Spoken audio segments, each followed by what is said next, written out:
प्रकृत्ये नमः। ॐ विकृत्ये नमः।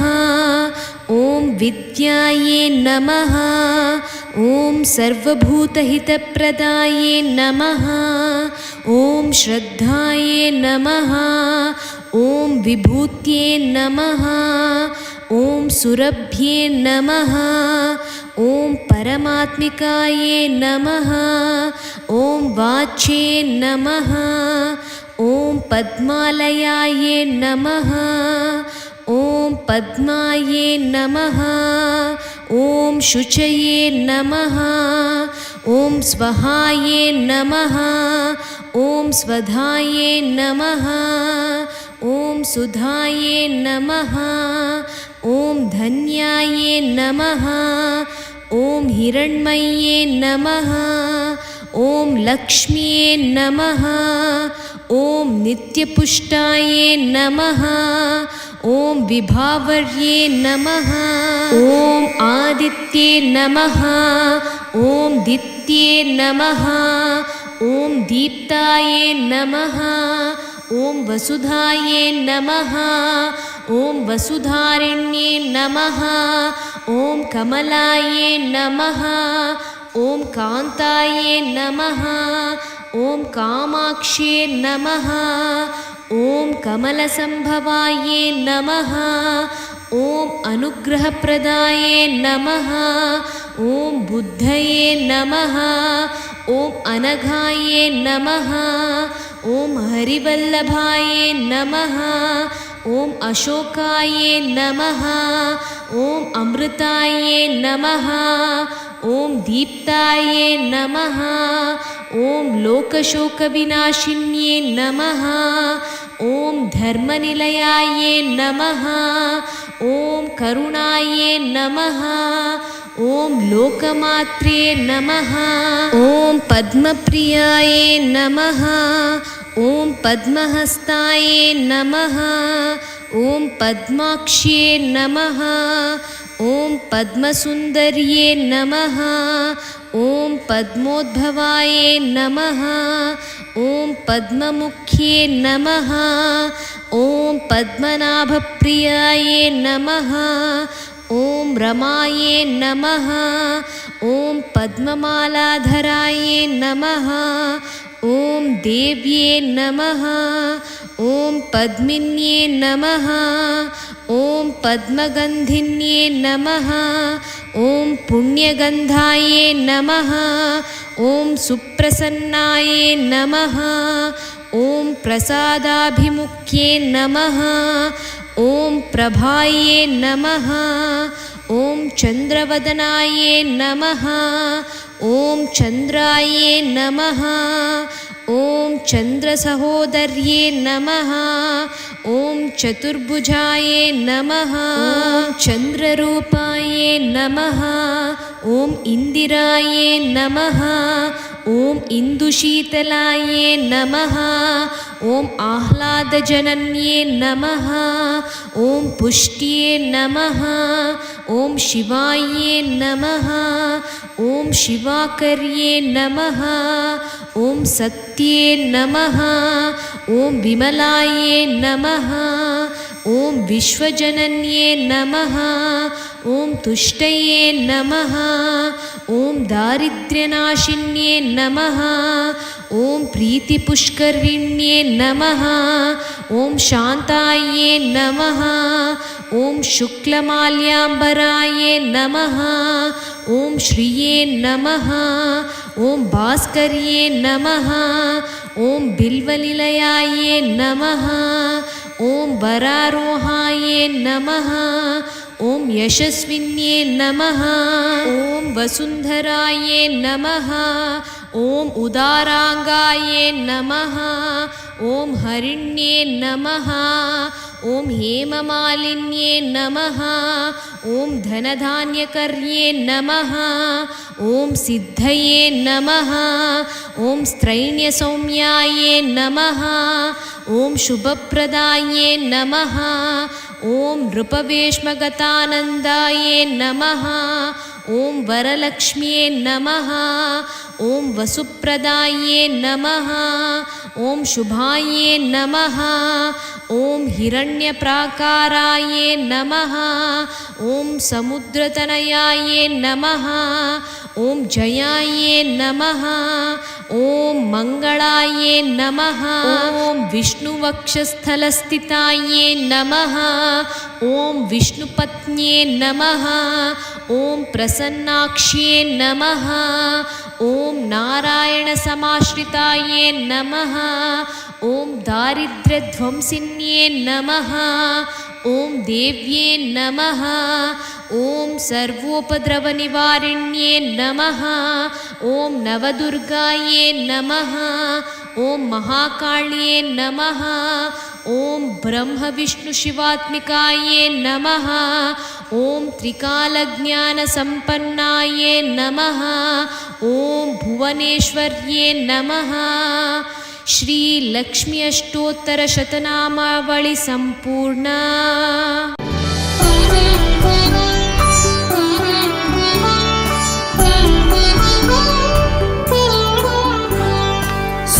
सुमनसवन्दित सुन्दरि माधवि चन्द्र सहोदरि हेममये मुनिगणवन्दित मोक्षप्रदायिनि मञ्जुळभाषिणि वेदनुते पङ्कजवासिनि देवसुपूजित सद्गुणवर्षिणि शान्तियुते जय जय हे मधुसूदन कामिनि आदिलक्ष्मी परिपालय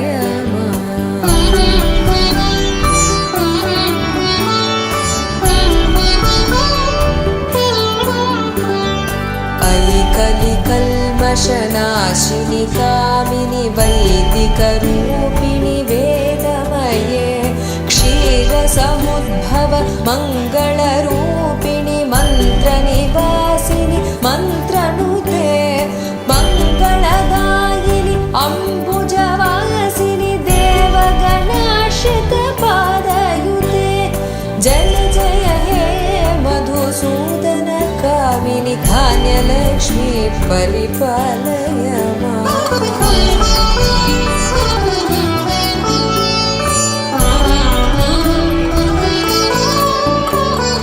जय वरवर्षिणि वैष्णवि भार्गवि मन्त्रस्वरूपिणि मन्त्रमये सुरगणपूजित शीघ्रफलप्रद ज्ञानविकासिनि शास्त्रनुते भवभयहारिणि पापविमोचनि साधुजनाश्रितपादयुते जय जय मधुसूदन कामिनि धैर्यलक्ष्मी परिपालय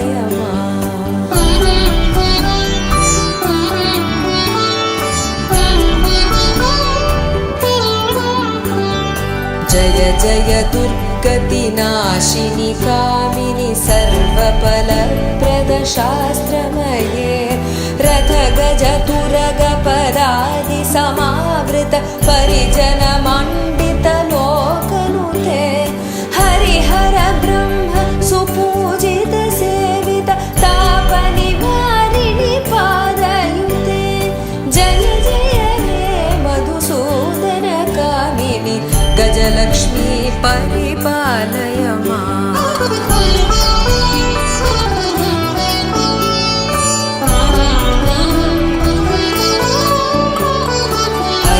ऐखगवाहिनि मोहिनि चक्रिणि रागविवर्धिनि ज्ञानमये गुणगणवारिधि लोकहितैषिणि सप्तस्वरभूषित गाननुते सकल सुरासुर देव मुनीश्वर मानव वन्दित पादयुते जय जय हे मधुसूदन कामिनि सन्तानलक्ष्मी परिपालय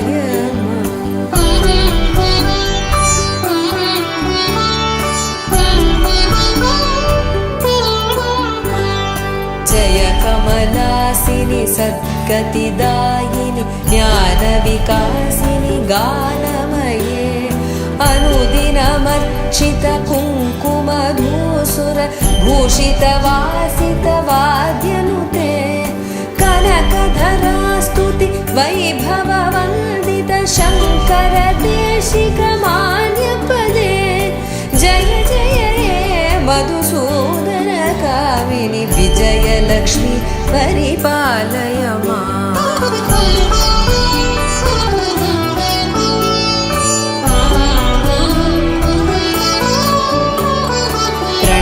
सुरेश्वरि भारति भार्गवि शोकविनाशिनि रत्नमये मणिमय भूषित कर्णविभूषण शान्ति समावृत हास्यमुखे नवनिधिदायिनि कलिमलहारिणि कामितफलप्रद हस्तयुते जय जय हे मधुसूदन कामिनि विद्यालक्ष्मी परिपालय माम्।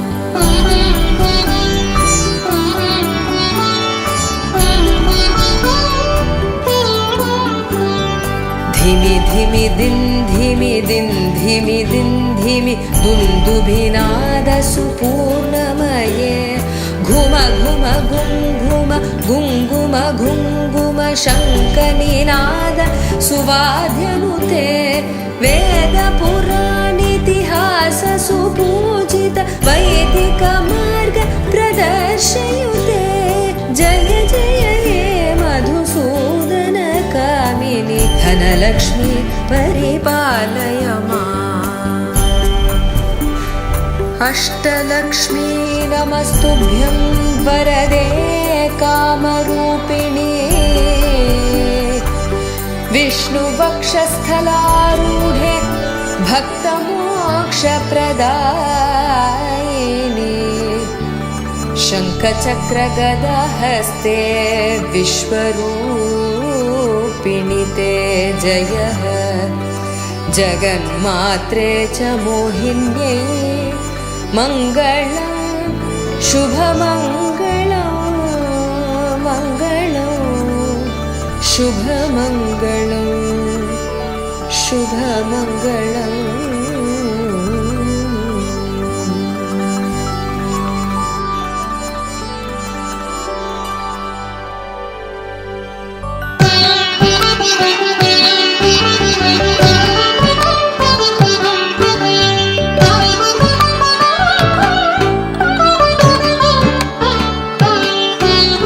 नमस्तेस्तु महामाये श्रीपीठे सुरपूजिते शङ्खचक्र गदाहस्ते महालक्ष्मी नमोस्तुते। नमस्ते गरुडारूढे कोलासुरभयङ्करी सर्वपाप हरे देवी महालक्ष्मी नमोस्तुते।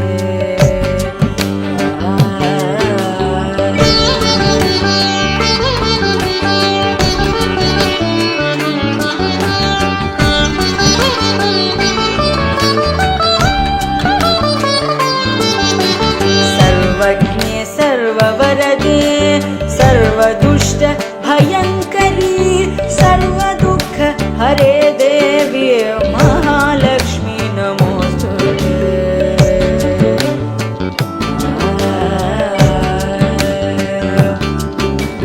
सिद्धिबुद्धिप्रदे देवी मुक्तिमुक्तिप्रदायिनी मन्त्रमूर्ते सदा देवी महालक्ष्मी नमोस्तुते।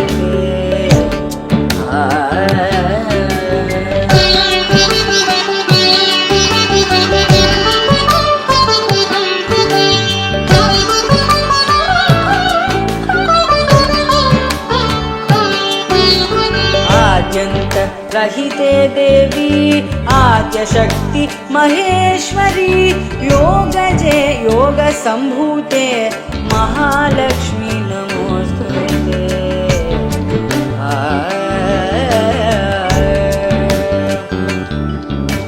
स्थूलसूक्ष्म महारौद्रे महाशक्ति महोदरे महापाप हरे देवी महालक्ष्मी नमोस्तुते।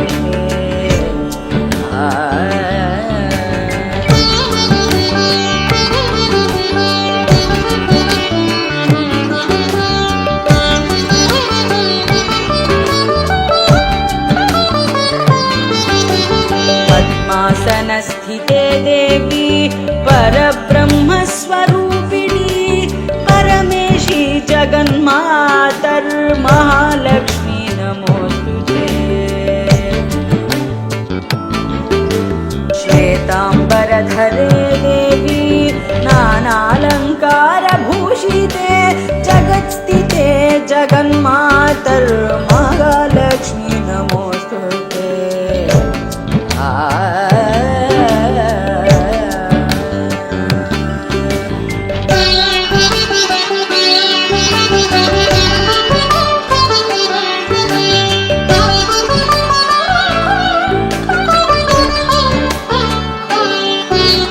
महालक्ष्म्यष्टकस्तोत्रं यः पठेत् भक्तिमान् नरः सर्वसिद्धिमवाप्नोति राज्यं प्राप्नोति सर्वदा।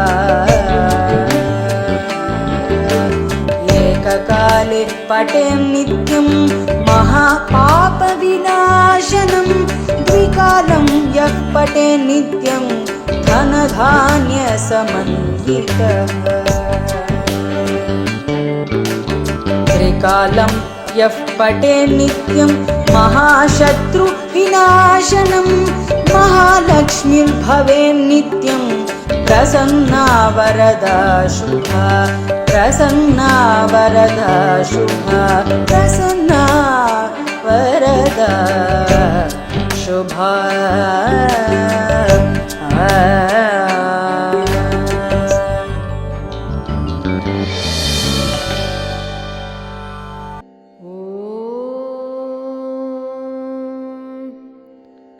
श्री महालक्ष्मी च विद्महे विष्णुपत्न्यै च धीमहि तन्नो लक्ष्मी प्रचोदयात्।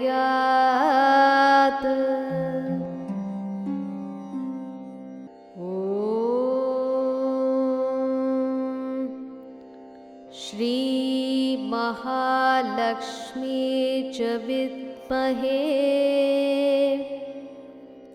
विष्णुपत्न्यै च धीमहि तन्नो लक्ष्मी प्रचोदयात्।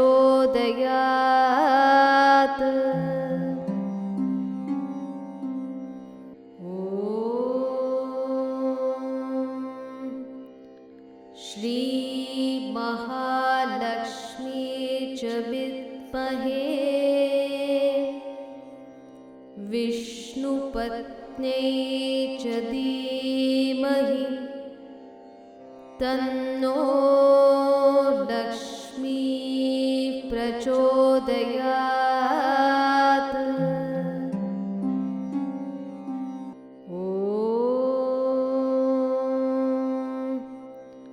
श्री महालक्ष्मी च विद्महे विष्णुपत्न्यै च धीमहि तन्नो लक्ष्मी प्रचोदयात्।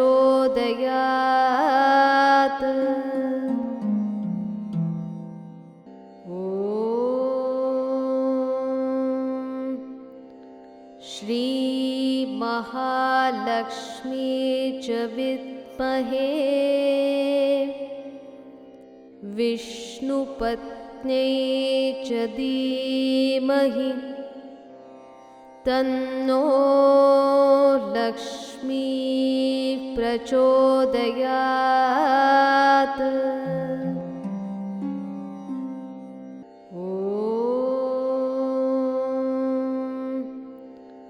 श्री महालक्ष्मी च विद्महे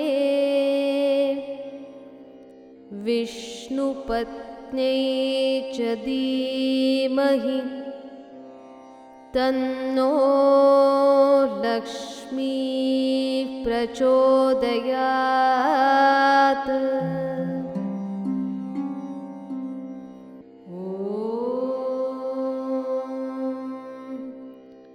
श्री महालक्ष्मी च विद्महे विष्णुपत्न्यै च धीमहि तन्नो लक्ष्मी प्रचोदयात्।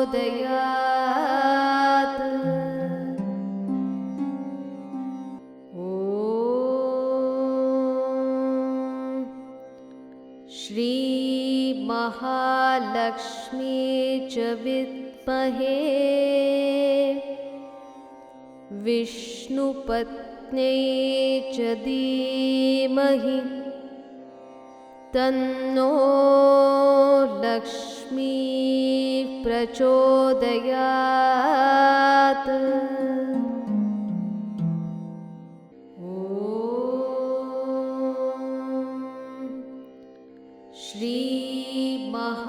श्रीमहालक्ष्मी च विद्महे विष्णुपत्न्यै च धीमहि तन्नो लक्ष्मी प्रचोदयात्।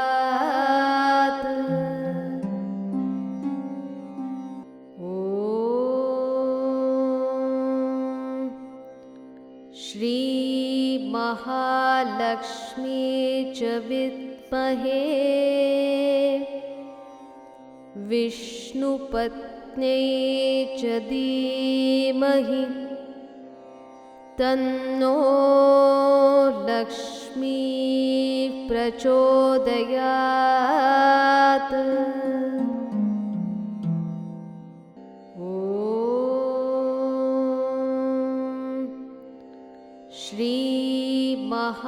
श्रीमहालक्ष्मी च विद्महे विष्णुपत्न्यै च धीमहि तन्नो लक्ष्मी प्रचोदयात्।